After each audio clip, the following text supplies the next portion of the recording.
গার্লফ্রেন্ডকে ঈদ উপলক্ষে গিফট করা যায়। কি কি কি কি কি কি কি আবার তিনি নিজেও অনেক মেয়েকে গিফট করেছেন, তারাও গ্রহণ করেছে। সুবহানাল্লাহ পড়েন। ও আচ্ছা, তার মানে আমিও এখন থেকে আমার গার্লফ্রেন্ডে গিফট দিতে পারবো। যাই আব্বার দ্বারে যাই। আব্বা, ও আব্বা, কি হয়েছে? আল্লাহ জানে আব্বাই কি কয়। কি কবি কস না কে? কটা টাকা লাগবে।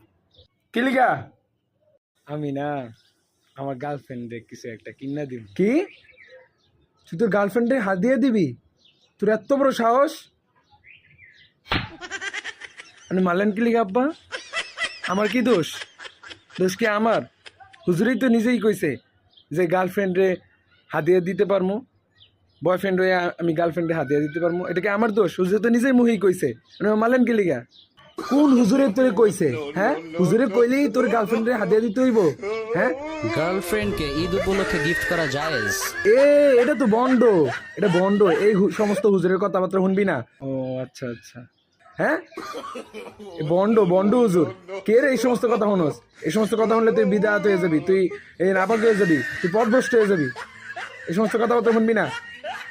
হ আব্বা ঠিকই, হ্যাঁ কথা শোনা যাইব না। আইসে গার্লফ্রেন্ডে হাত দিয়ে দিব।